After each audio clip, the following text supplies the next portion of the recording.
Hello दोस्तों, आज हम पढ़ेंगे दूसरा चैप्टर। क्लास 9th एनसीईआरटी चल रही है। उसमें कल आपने देख लिया होगा पहला चैप्टर। देखिए मैं आपको किस तरीके से पढ़ा रहा हूँ। सबसे पहले मैं आपको पूरा लाइन बाय लाइन एनसीईआरटी नहीं पढ़ा रहा हूँ, क्योंकि आपको रिवीजन भी करना होगा। तो आप कम समय में इससे इम्पॉर्टेंट फैक्ट कैसे आपको एनसीईआरटी से निकालना है, क्या क्या इम्पॉर्टेंट है, पेज वाइज पेज आपको कोई भी पेज छूटेगा नहीं।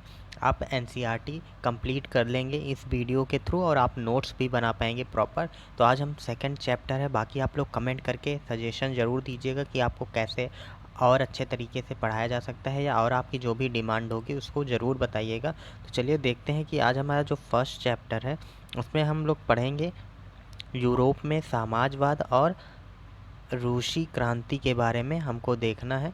तो चलिए देखेंगे सामाजिक परिवर्तन का युग। तो सामाजिक परिवर्तन के युग में आपके इम्पॉर्टेंट कुछ नहीं है, बस आपको 3 टर्म्स याद रखना है। वो क्या क्या है यहाँ पर देख लीजिए। उदारवादी कौन होते हैं, रेडिकल कौन है, एंड रूढ़िवादी। इन तीनों को आगे आपको समझना है कि उदारवादी क्या है। देखिए, समाज परिवर्तन के समर्थकों में से एक समूह उदारवादी किसे कहते हैं। ये उदारवादी एक ऐसा राष्ट्र चाहते थे जिसमें सभी धर्मों को बराबर सम्मान और जगह मिले। वैसे भी आप लिबरलिज्म या उदारवादी को देखेंगे तो उदारवाद में सबको समाहित करके आगे बढ़ने की बात करता है। तो बस आपको इतना याद रखना है उदारवाद के संबंध में। एंड दूसरी बात आप देख लीजिएगा, रेडिकल कौन थे। रेडिकल समूह में लोग ऐसी सरकार के पक्ष में थे जो देश की आबादी के बहुमत के समर्थन पर आधारित हो। इनमें से बहुत सारे लोग महिला मताधिकार के आंदोलन के भी समर्थक थे। तो बस आपको ये रेडिकल में देखना है कि ये बहुमत की सरकार की बात करता है। और अब देखिए रूढ़वादी कौन थे। रूढ़वादी रेडिकल और उदारवादी दोनों के खिलाफ थे। इनका रूढ़िवादी का मानना था कि परिवर्तन मतलब पुरानी परंपरा को चलने दिया जाए, और जो परिवर्तन हो वो धीमी गति से हो। और ये देखिए कि इसमें कह रहा है कि जो कुछ भी परिवर्तन आवश्यक हो, परंतु वे चाहते थे कि अतीत का सम्मान किया जाए, अर्थात अतीत को पूरी तरह ठुकराया न जाए, और बदलाव की प्रक्रिया जो हो वो धीमी होनी चाहिए। तो आपको रूढ़िवादी के बारे में पता चल गया होगा, उदारवादी के बारे में भी पता चल गया होगा, एंड रेडिकल के बारे में भी पता चल चुका है। तो आप तीनों बस इतना, आप यही जब क्वेश्चन पूछेगा तो ये बस आपसे कॉन्सेप्ट तीनों का पूछ लेगा बस। अब जैसे मताधिकार आंदोलन लिखा है तो वोट डालने के अधिकार को मताधिकार आंदोलन कहते हैं नए शब्द में। इसको आप देख लीजिए। बाकी उसके बाद और आपको क्या पढ़ना है आपके एग्ज़ाम से रिगार्डिंग जो इम्पोर्टेंट है।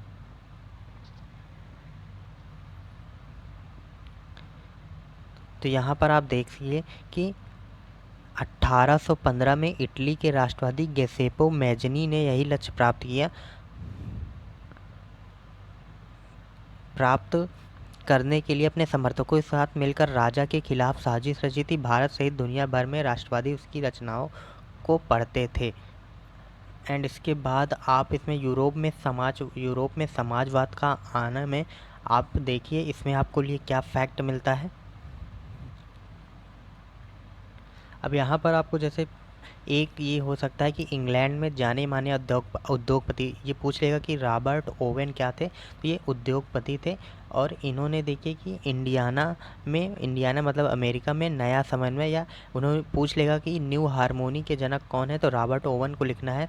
तो न्यू हारमोनी के नाम से एक नया समुदाय की रचना करने का इन्होंने प्रयास किया था। एंड फ्रांस में लुई ब्लांक सामूहिक खेती को बढ़ावा कौन देना चाहता था, तो फ्रांस में लुई ब्लांक महोदय का नाम आपको याद रखना है।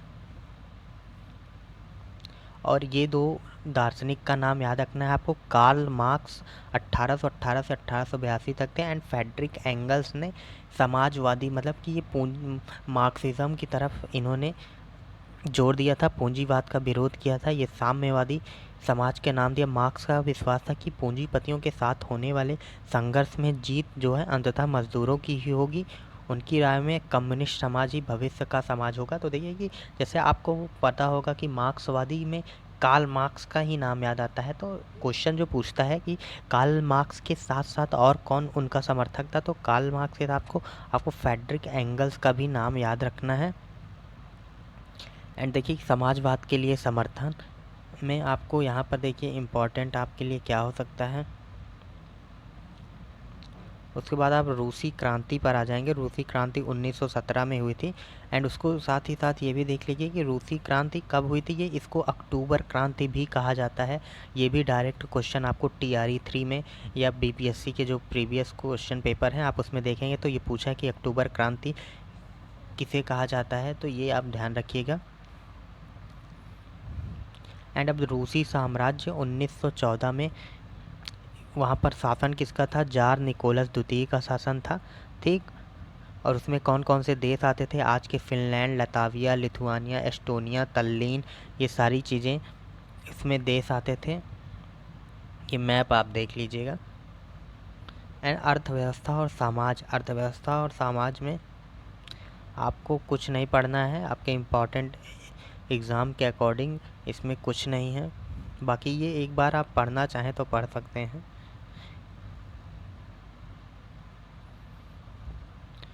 और इसमें आपका इम्पॉर्टेंट है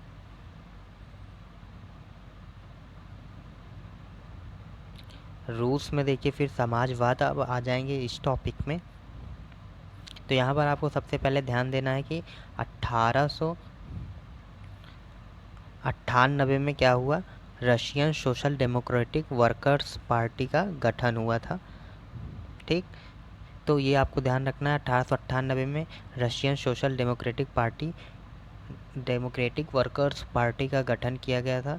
एंड उसके बाद 1900 में क्या था? उन्होंने सोशलिस्ट रिवॉल्यूशनरी पार्टी का गठन कर लिया था। मतलब 2 साल बाद ही सोशलिस्ट रिवॉल्यूशनरी पार्टी का गठन किया गया। ये भी ध्यान रखिएगा, ये डायरेक्ट स्टेटमेंट पूछे जाते हैं। एंड अब देखिए कि उथल पुथल का समय 1905 की क्रांति। 1905 की क्रांति में रूस एक निरंकुश राष्ट्रशाही था, आपको ये पता होगा। एंड 1905 की क्रांति के दौरान उन्होंने संविधान की रचना के लिए सोशल डेमोक्रेट और समाजवादी क्रांतिकारियों को साथ लेकर किसानों और मजदूरों के बीच काफ़ी काम किया। रूसी साम्राज्य के तहत उन्हें राष्ट्रवादी जैसे पोलैंड और इस्लाम के आधुनिकीकरण के समर्थक जदीदियों का भी समर्थन मिला। तो ये देखिए ये नया टर्म है जदीदियों। तो ये पूछ लेगा कि जदीदियों कौन थे या इसका मतलब क्या है? तो जदीदियों कौन थे? मुस्लिम बहुलक इलाकों में रहते, मतलब कि इस्लाम में आधुनिकी का जो समर्थक थे उन्हें जदीदियों कहा जाता था, ठीक है। आप यहाँ पर निरंकुश राजशाही का अर्थ देख सकते हैं। वास्तविक वेतन आपको पता होगा।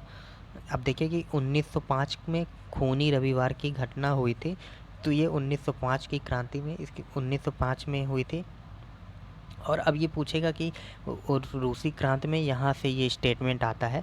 इसी दौरान देखिए पादरी गैपोन किसके नेतृत्व में था? पादरी गैपोन के नेतृत्व में मजदूरों ने एक जुलूस निकाला था। कहाँ के लिए? विंटर पैलेस के लिए। ये सारे टर्म आपको याद रखना है। विंटर पैलेस, पादरी गैपोन एंड पुलिस और कोसैक्स ने मजदूरों पर हमला बोल दिया। एंड इस घटना में 100 से ज़्यादा मजदूर मारे गए और लगभग 300 लोग घायल हुए। इतिहास में इस घटना को खूनी रविवार कहा गया, ठीक।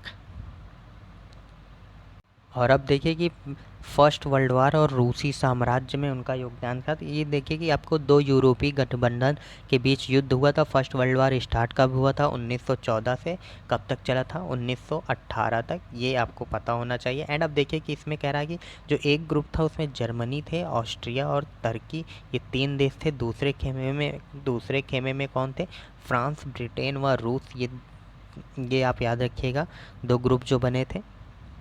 एंड उसके बाद आप इसमें देख लीजिए कि 1914 से 16 के बीच में जर्मनी और ऑस्ट्रिया के में रूसी सेनाओं की भारी पराजय झेलनी पड़ी। एंड उसके बाद आपके लिए क्या इम्पोर्टेंट है?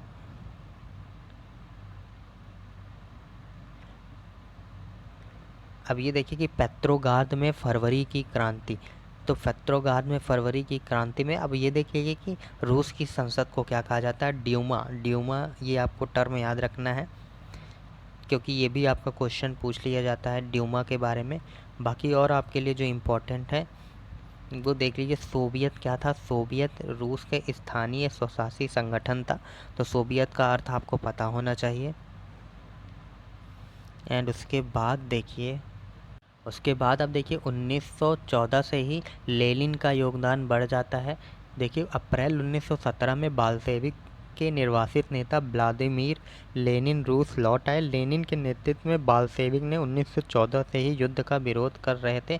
उनका कहना था कि सोवियत की सत्ता अपने हाथों में ले लेनी चाहिए।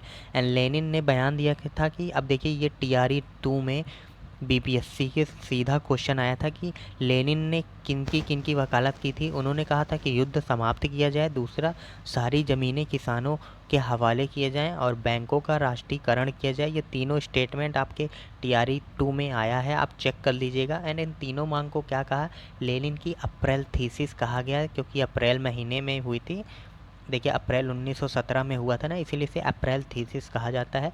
ये सब क्वेश्चन डायरेक्ट आपको एग्ज़ाम में देखने को मिलेंगे, इसीलिए मैं आपको लाइन वाइज लाइन नहीं बल्कि जो भी आपको मुझे इम्पोर्टेंट दिख रहा है मैं आपको वो बताता चल रहा हूँ। बाकी आपको NCERT अगर आपके पास टाइम है तो आप प्रॉपर यहाँ से देख लीजिए, मैं भी पूरा कवर ही करा रहा हूँ। अब देखिए अक्टूबर 1917 की क्रांति। अब देखिए इसमें आपको कन्फ्यूज़न होगा कि कहीं कहीं पे अक्टूबर की क्रांति या नवंबर की क्रांति कहा जाता है। तो देखिए कि जैसे इसमें है कि उनका कैलेंडर रूस में 1 फरवरी 1918 तक जो जूलियन कैलेंडर था उसके अनुसरण किया जाता था। उसके बाद रूसी सरकार ने ग्रेगोरियन कैलेंडर 1918 में 1 फरवरी से अपना लिया था। अब सब जगह इस्तेमाल के ग्रेगोरियन कैलेंडर में जूलियन कैलेंडर था, मतलब 13 दिन आगे चलता था। इसका मतलब कि फरवरी की क्रांति थी वो 12 मार्च को हुई थी, और जो अक्टूबर क्रांति की जहाँ कहा जाता है वो 7 नवंबर को संपन्न हुई थी। किसके अकॉर्डिंग, ग्रेगोरियन कैलेंडर के अकॉर्डिंग। तो इसमें आपको कंफ्यूज नहीं होना है अगर ये ऐसा क्वेश्चन पूछ लेते हैं तो। बाकी अब ये आपको देखिए कुछ महत्वपूर्ण तिथियां जो दी गई हैं इसको आपको एक बार रिवाइज कर लेना है। जैसे 1850 से 1880 तक रूस में समाजवाद पर बहस चला। 1898 में मैंने बताया ना, Russian social democratic workers party. उसके बाद 1905 में खूनी रविवार की घटना हुई थी। आपको ये पता होना चाहिए कि उसमें पोप कौन था और कहाँ पर विंटर पैलेस में गए थे, तो ये सारी चीज़ें आपको पता होनी चाहिए। एंड उसके बाद गृह युद्ध कहाँ पर हुआ था, गृह युद्ध 1918 से 20 के बीच में हुआ था। 1919 में क्या हुआ, कमेंटर्स का गठन हुआ था। एंड अब देखिए कमेंटर्स कौन है, कमेंटर्स मतलब कम्युनिस्ट इंटरनेशनल का शॉर्ट फॉर्म ही कमेंटर्स है। एंड आप लोग कमेंट करके बता सकते हैं कि कमेंटर्स में शामिल होने के लिए भारत से कौन गया था। एंड अब देखिए कि अक्टूबर के बाद क्या क्या बदला, इसमें आप देख लीजिए। अब जैसे ये पूछ सकता है कि बुदियोनोवक, जिसमें सोवियत टोपी का चुनाव किया, एक परिधान आयोजित, मतलब कि सोवियत टोपी क्या थी उसको बुदियानोवक कहा जा सकता है। मतलब पूछ लेगा कि ये जो टोपी थी उसको क्या कहते हैं, तो बुदियानोवक कहा जाता है। एंड इसके बाद आपके लिए देखिए कि मार्च 1918 में ब्रेस्ट लिटोवस्क में जर्मनी से संधि कर ली थी। आने वाले सालों में बाल्शेविक पार्टी अखिल रूसी सोवियत कांग्रेस में होने वाले चुनाव में हिस्सा लेने वाली एकमात्र पार्टी रह गई थी। एंड इसके बाद आपके लिए जो इम्पोर्टेंट है, एंड देखिए कि उदारवादी और राजशाही के समर्थकों ने बाल्शेविक विद्रोह की निंदा की। अब देखिए इसमें आप पूछ लेगा बाल्शेविक का पहचान क्या है, रेड से। एंड उसके बाद देखिए कि सामाजिक क्रांतिकारी ग्रीन्स कहलाते थे, और जो जार समर्थक थे वे वाइट्स का नियंत्रण था, मतलब वो वाइट्स थे। एंड उसके बाद आप देख लीजिए कि आपके लिए जो इम्पोर्टेंट है स्वायत्तता या घुमंतु, मतलब घुमंतु ऐसे लोग होते थे जो किसी एक जगह पर ठहर कर नहीं रहते थे बल्कि इधर उधर घूमते रहते थे आजीविका के लिए। बाकी जो आपके लिए इम्पोर्टेंट है वो देखिए स्टालिनवाद और सामूहिकरण पढ़ सकते हैं आप।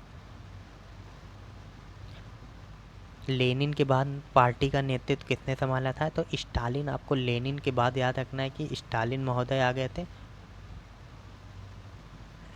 एंड देखिए कि कुलकों किनको कहा जाता है, ये तो कृषक के लिए ये शब्द देखिए रूस के संपन्न किसानों को कुलक कहा जाता था। तो ये टर्म आप याद रखिएगा, कुलकों। एंड देखिए कि जो रूस में सामूहिक खेती होती थी उसको कुल खोज कहा जाता है, सामूहिकरण। स्टालिन ने इसकी शुरुआत कराई थी 1929 से। एंड उसके लिए टर्म जो कहा जाता था उसको क्या कहते थे, कुल खोज। तो ये आप एक टर्म याद रखिएगा। बाकी आगे आप देखेंगे तो आपके लिए इम्पोर्टेंट कुछ नहीं है। अगर आप और डीप में पढ़ना चाहते हैं तो जैसे HD विद्यालंकर ने the rebirth of Russia and तथा the Soviet state of Russia नामक पुस्तकें लिखी थी। तो ये याद रख सकते हैं आप। उसके बाद और देख लीजिए कि रूस में रवींद्रनाथ टैगोर 1930 में थे। उन्होंने वहाँ का कंपैरिजन किया था इंडिया के किसानों से। तो ये देख सकते हैं। बाकी आपका क्रियाकलाप है, आप इसको एक बार पढ़ लीजिएगा, या आप इसको क्वेश्चन जैसे सॉल्व करना चाहें पूरा चैप्टर के बाद। अब जैसे ड्यूमा क्या थी, कुलक मैंने बताया आपको, ये सारे टर्म मैंने देखिए उदारवादी स्टालिन ने सामूहिकरण कार्यक्रम स्टार्ट किया था। सामूहिकरण खेती जो होती थी वो क्या थी, कुलखोज कहते थे। कुलक कौन थे, संपन्न किसान थे। ड्यूमा वहाँ की संसद थी। तो ये देखिए मैंने आपको ये सारे टर्म्स करा दिए हैं। बाकी आप लोगों को जैसा भी आपको वीडियो लगा हो कमेंट करके ज़रूर बताइएगा।